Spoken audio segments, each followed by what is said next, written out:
Hey everybody, time for more cheap heat. What I've got queued up for you right now, um, it's one of my favorite unknown, I guess if you will, jazz rock records. It's on a major label though, and it's by a group that uh, you may well have seen in concert if you're a 20th century person, but didn't know it because these guys are like studio cats. They're called The Section, and this album that you're hearing now is called Forward Motion. They used to play this album when they read the news on my local FM hippie radio station. That's how I found out about them. It's a great all instrumental jazz rock record. It's not storming, crazy, heavy stuff. It's real pleasant and in its own way kind of challenging. The guys in this group used to be Jackson Browne's backing band. They were James Taylor's backing band. They also played with like David Crosby, people like that. Crosby, Stills, Nash and Young, whatever. Toured with them, recorded them. They're on thousands of records. Lee Sklar is the bass player I knew him from Cobham's first album, Spectrum. So he's on all their records. They did 3 records. This one's my favorite. It's the most sort of out. The other 2 are kind of funky and more pleasant, but I've played them all recently, and they withstand the test of time. This is their first one. It comes with a really dorky looking poster, sort of an R. Crumb like cartoon poster, simply called The Section. And this is a little more funky. It's got Michael Brecker on a couple of tracks, who might have been a teenager when he recorded this. Shorter tracks, a little bit more funky. And this is our last record. It's on Capitol. The first 2 are on Warner Brothers. This is on Capitol. So major label, you should be able to find these pretty quick. Shouldn't cost more than a couple bucks. This one's called Fork It Over. A little less wonderful than the other 2, but I just played it and it withstands the test of time. I really like even this one. This has got 1 vocal track with James Taylor on vocals, and David Crosby's on 1 track singing wordless vocals. But it's a nice record. They're more pleasant than they are killing. But if you like jazz rock, funky jazz rock, all original, what's to complain about? Those records shouldn't set you back more than a couple of bucks. I also talked about a group in my previous video called Isotope, wonderful band, and there's an offshoot band from Isotope called Turning Point, and it turns out both of their records are great British jazz records. This is their second one, Silent Promise. This is the cheap one. Their first one isn't super expensive, but it's about twice. It goes for about twice the money that their first one goes for. I mean, their second one goes for. And it's really quite good. Warning, caveat, there's a female vocalist on both these records. Same one, Pepe Lemmer. She's great, actually. And it's all wordless vocals. She doesn't really scat. She mostly sings on the melody line, the head of the tune. But it's not screechy or howly or anything like that. It's just really cool music. I'd say in terms of influences, Weather Report looms large. Great playing though. It's the bass player and the keyboard player from Isotope, Jeff Klein and Brian Miller. Paul Robinson on drums, who became a pretty well-known session guy in the UK. And Dave Tidball on saxophones. I think he's in the US now. Anyway, great band. I really like this one. The second album is no less good, just shorter tracks. But both of these could be had relatively inexpensively. Like I said, the first one is a little more expensive than the second one. But both qualify in my book as cheap heat. Both on Gull Records. Neither of them came out in the US, but both were distributed by Peters International, which means there should be some copies coasting around out there stateside. Another carryover from my previous Cheap Heat video, guitarist Rio Kawasaki. I discussed his album Nature's Revenge. This is a later one by him, leading a group called Sapporo, which I believe is where he's from in Japan.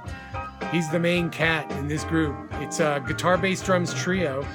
also with a female vocalist singing wordless vocals, Ileana Morello. I believe she's married to Kawasaki. I'm not sure. She's great, actually. Really a fantastic vocalist. Not on every track. And the sound on this, I was expecting something a little bit more ECM-like or ethereal. This is actually a pretty heavy fusion record. And very crunchy. The bass player, Wayne Dockery, US expat, I believe. Drummer is Heinz Lieb, a German drummer. This came out on a German label. I believe this is Lieb's label, America Sound. Really excellent record, and it only cost me about €5 plus postage, of course. But if you're in Europe, you should be able to find this record really quickly, and it's just unexpectedly great. I didn't expect I'd like this much. I'm always taking a chance on records. And the whole thing's on YouTube. You should really check it out if you like heavy fusion. This is some of Kawasaki's best playing, I believe, on record.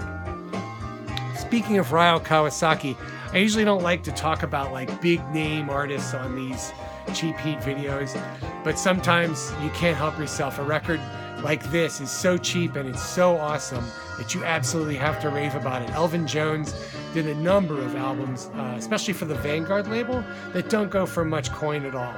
And this is incredible. There's one song on this that goes almost all of side two. It's like a 20-minute long track that's just so radical and so beautiful and so out. And it's got Rio Kawasaki playing his rear end off. It's so good. It's called Song of Rejoicing After Returning from the Hunt. And it's based on a pygmy music thing. I can't even begin to describe it. You should get this record, though, if you ever see it. Elvin Jones, not really thought of as a fusion drummer, but is a tremendous player and can really do it.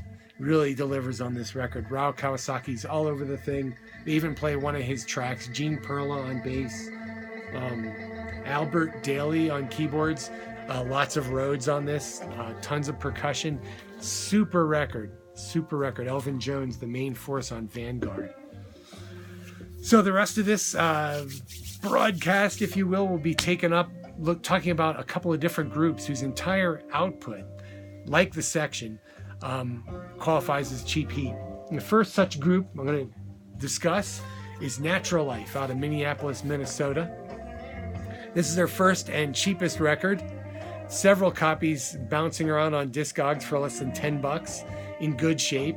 Very good plus, I noticed. I check these things before I start squawking about them.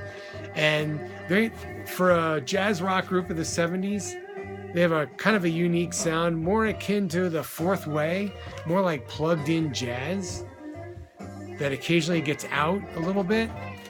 Not really a Weather Report sounding group at all, or Return of Forever. They really have their own sort of very jazz derived sound. The reason why I got into these guys was I mentioned Eric Gravatt playing on a record in my previous Cheap Heat video. He's actually on one of their records as the drummer. And that, of course, stirred up my curiosity back in the 70s. I thought Weather Report was the greatest band ever. I still kind of do in some ways. And Eric Gravatt was Weather Report's drummer, but he also wound up playing on this album, on half of this album. The other drummer is Paul Lagos, who was with Harvey Mandel. So you're getting an idea of drumming greatness. Bill Berg was also in this band. Bill Berg played with Flim Johnson, who wound up playing for Alan Holdsworth. So there's all kinds of great personnel connections in Natural Life. This album is their second one, I believe. It's a little more expensive, and this one is also around $20 on Discogs. You might be able to find it locally, though, cheaply, especially if you live in the Minneapolis or Detroit area. And then the first one's the cheapest, clocking in at less than $10, multiple copies on Discogs. All of them are great, though. The saxophone player, Robert Rockwell, did his own record on the same label that these came out on, but that unfortunately has gotten really expensive for some reason. I don't know why. You might be able to turn up a copy on eBay for cheap, though. It's called Androids. But all these records are fantastic. Really long tracks, really inventive playing.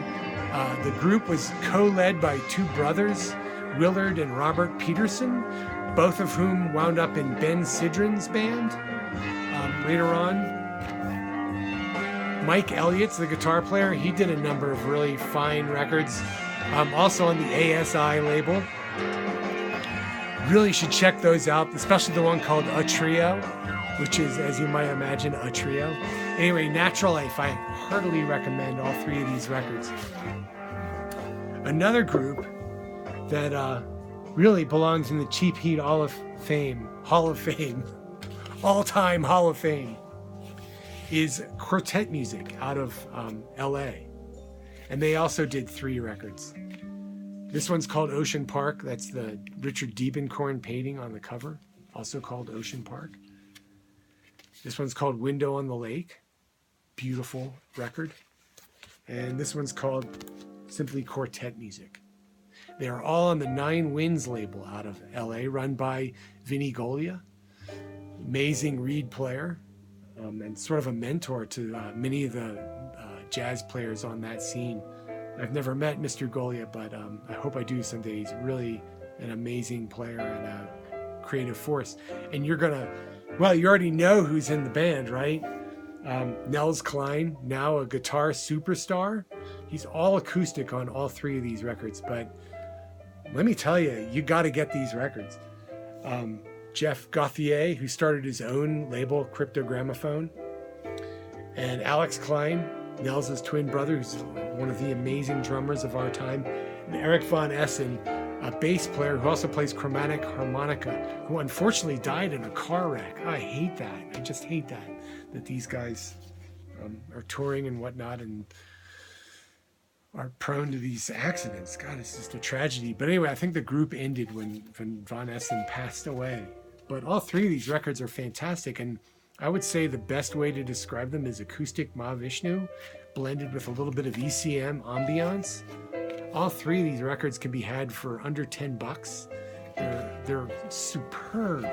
They came out in the 80s. I think that's partially why they can be had for little or no money. But they're all fantastic. All original compositions, no coasting whatsoever. Just some killer playing, killer composition. It's what we're all looking for in music. Highly recommended. All 3 records by the group Quartet Music.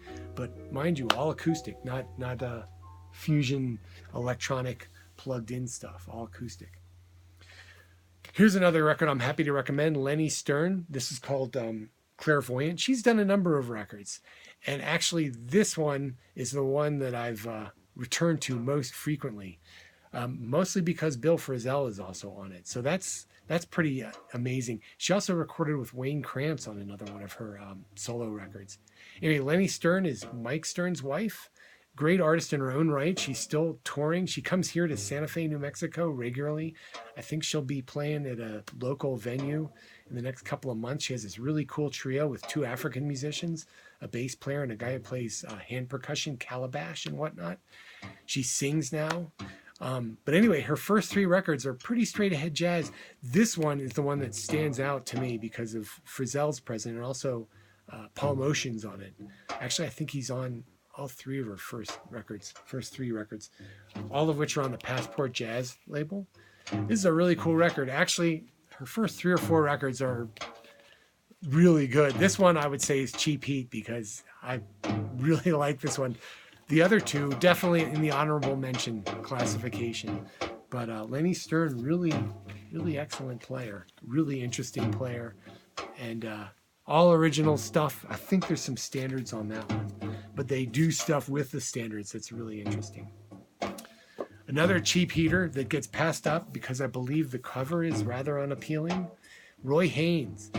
He did so much. I mean, from the birth of bebop till now, he's still around now. He's 92 years old. This was recorded in the late 70s on the Galaxy label. As unattractive as the cover art is, this is a really cool plugged-in jazz record with lots of Rhodes and some really nice electric guitar work from Marcus Fiorillo. Again, I think the cover art just kind of doomed this to the cutout bin. Cutout. You can see this, it's cut out. But nice long compositions. I would say this fits right in next to his stuff on Mainstream. He recorded some plugged-in jazz rock fusion type stuff on the Mainstream label a couple years before this one came out. And this is sort of a continuation of that. Most of the same people are on it. George Cables. I take that back. George Cables on piano. Bobby Hutcherson, Ron Carter, Cecil McBee, Kenneth Nash, all really just great players and a fine record that you might pass up because the cover art isn't so hot. Continuing on, here's a record that our friends in Europe will be able to find for cheap if you like the ECM sound. This is the Spring Quartet, and some of these guys actually wound up on various ECM CDs later on in the 80s and 90s. The main guy in this group is guitarist Bjarne Rupe, who I think he records stuff like on the Runa Gramophone label now. He's a really excellent guitarist. The other guys in the group aren't as well known. I'm not going to read their names.